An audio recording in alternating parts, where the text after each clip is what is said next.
News-Turkish Marxist group claims Istanbul suicide bombing.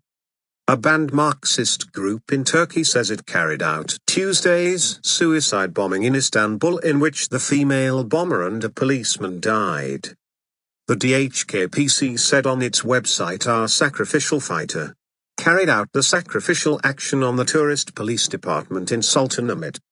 Last week the group claimed an Istanbul attack in which a man was arrested after throwing grenades at police. Nobody was injured in the incident. DHKP-C says it is fighting corruption.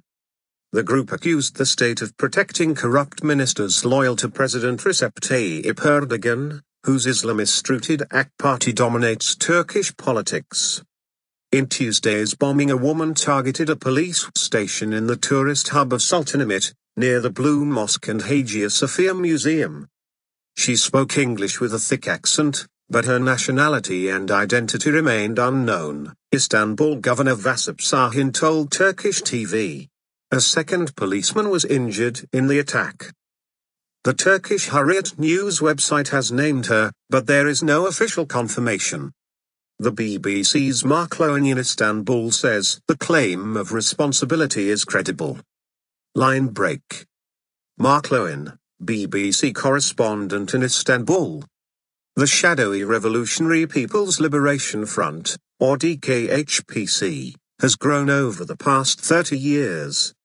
Marxist in ideology, it is a homegrown organization, fiercely anti-Western, and has frequently targeted military and political figures in Turkey, hitting out at what it calls imperialist control of the country.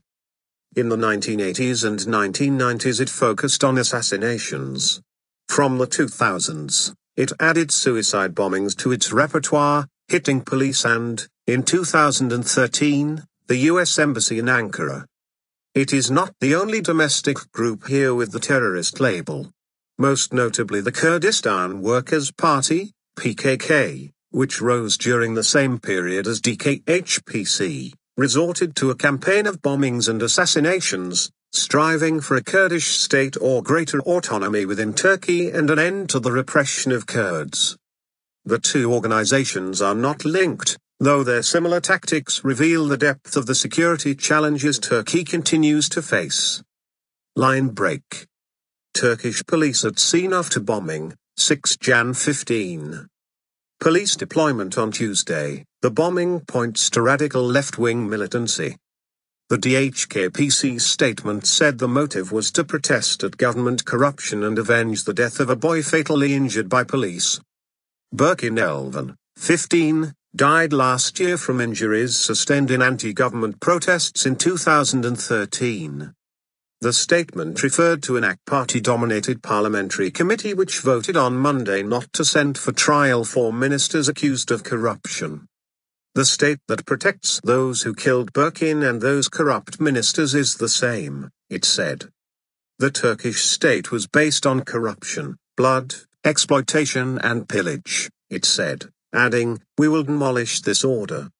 Last week's attack was on guards outside Dolmabahce Palace, near Prime Minister Ahmet Davutoglu's offices. He is believed to have been absent when it happened. The radical left-wing, anti-NATO group has launched attacks since the 1980s. Turkey and its Western allies consider it a terrorist group. Governor Sahin said the woman bomber, dressed in a niqab, entered the Sultanahmet police station and told officers she had lost her wallet before detonating the bomb. It comes at a time of increased tension in Turkey, following clashes between security forces and Kurds in the southeast, fueled by the Kurdish battle against Islamists in northern Syria. In recent years, attention has focused mainly on Turkey's long-running conflict with the rebel Kurdistan Workers' Party, PKK, which wants self-rule for the Kurds.